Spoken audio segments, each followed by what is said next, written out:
안녕하십니까, 전은성입니다. 자, 어제 신년사를 보고 제가 오늘 내용을 준비를 했습니다. 자, 2년간 집값이 안 떨어진다. 이 왜 안 떨어지냐면요, 관심이 많아서 그래요. 사람들이 다 관심을 갖고 있는데 뭐 어떻게 떨어지겠습니까? 그죠?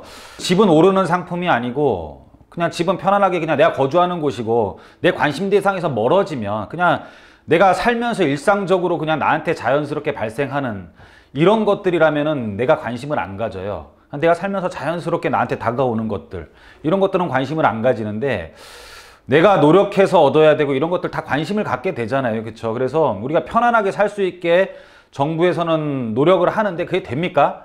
주식도 그렇고 집도 그렇고 모든 사람이 관심을 갖고 있는데 어떻게 가격이 떨어지겠어요? 명품도 여러분들 관심 많이 갖고 있잖아요. 명품도 지금 또 뭐 루이비통? 요즘엔 루이비통보다 훨씬 더 높은 브랜드들도 가격들이 많이 상승하고 루이비통은 또 25% 오른다고 제가 얼마 전에 기사에서 본 것 같아요. 그렇게 관심을 갖는 상품들이 떨어지기가 굉장히 힘들겠죠.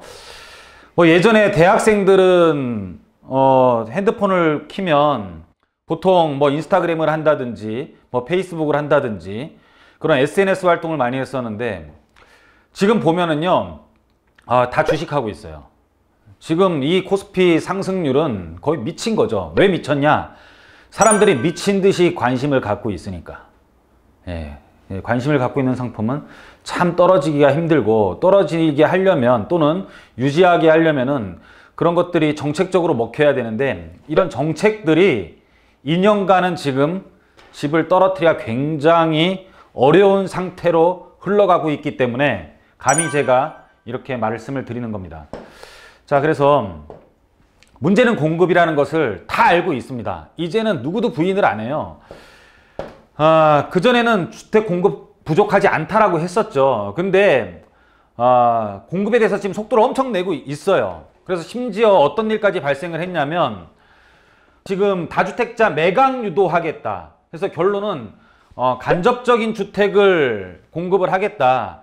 그러니까는 다주택자가 갖고 있는 매물을 시장에 내놓게 해서 집을 짓지 않고도 빠른 시일 내에 신규 주택을 공급하는 효과를 내겠다라는 정책을 폈는데, 그래서 슬그머니 양도세 완화도 꺼내 들었어요. 그래서 다주택자 매각을 유도하겠다라고 했는데 어제 신년사에 우리 대통령님께서 주택 공급 확대에 역점을 두지만 양도세 인하는 곤란, 참 이렇게 나왔습니다.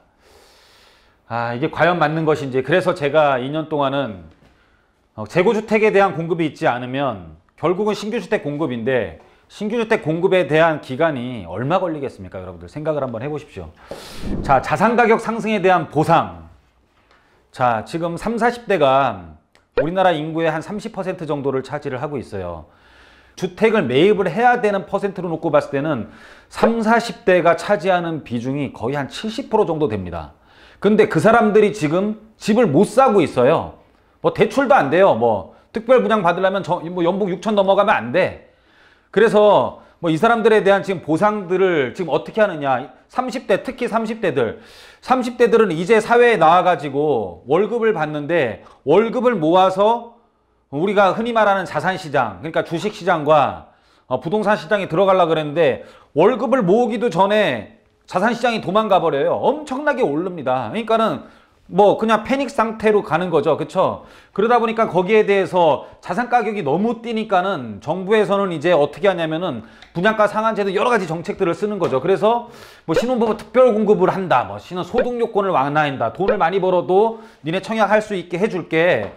그리고 분양가 상한제 해줄게. 못 산 사람들이 이제 다 분양가 상한제로 들어오다 보니까는 수도권 청약 열풍이 부는 거죠. 그쵸? 그러다 보니까는 뭐 지금 어떤 현상들이 생기느냐, 여기에 지금 어차피 당첨도 안 될 것 같은 사람들도 많아요. 가점도 안 되고 연봉도 높고 뭐 월급은 높은데 돈이 하나도 없고 뭐 이런 사람들, 그러니까 영끌해 갖고 패닉 바잉에 작년 주택매매 총액 사상 처음으로 300조가 넘고요. 뭐 어마어마하게 지금 영끌에 패닉 바잉 난리가 난 상태에 있죠. 자산시장에 있어서는. 왜냐하면 젊은이들은 자산시장에 들어올 준비가 되어 있지도 않은데 자산시장에 점핑을 해버리니까 영끌까지 해가지고 사야 되는 상황이 발생을 하는 거죠. 근데도 맨날 공급이 공급은 충분하다라는 말을 꺼내다가 이제는 사회에 먹히지가 않으니까 이제서야 슬그머니 공급이 모자라다는 것을 인정을 하고 대통령께서도 공급 확대에 역점을 두겠다라고 이제서야 말을 하는 겁니다. 1년 전까지만 하더라도 부동산은 어쨌든 간에 잡겠다라고 해놓고서 지금은 어떤 본인이 난색을 표하죠. 미안한 감정을 표현을 하고 있고. 자, 그래서 허남바 주택 성공할지, 왜 허남바라고 표시를 했냐면 여러분들 렌트카 아시죠? 렌트카. 허남바. 이 허남바랑 뭐가 다르냐라는 거죠. 변차금 상기 신도시의 토지 임대부 환매 조건부 주택도 뭐 장난하는 것도 아니고 영속성이 있는 변하지 않는 토지는 나라 거고 소모품인 건물은 네 거고 그리고 나중에 그게 오르더라도 그건 내가 다시 살게. 이게 뭡니까? 이게 빌려주는 거잖아요. 결론은 빌려주는 거면 뭐예요? 이거 허남바 주택 아닙니까 이게?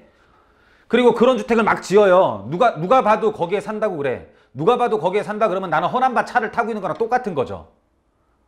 허남바 주택을 공급을 하는 거니까.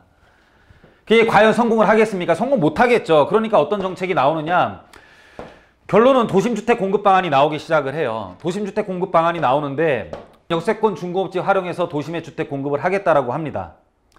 자, 지금 공급하는 것은 다 신규주택 위주의 공급이에요. 그래서 결론을 내면 재고주택으로 인한 간접 공급은 없고요. 그죠? 다주택자 보유주택으로 인해 가지고 다주택자들이 지금 매물을 풀려고 하는 마음들이 지금 없습니다. 왜냐면은 전세가 높은 금액에 껴있고 양도차익 내고 나면은요 오히려 세금 내고 나면은 뭐 깡통이에요. 팔 수도 없습니다.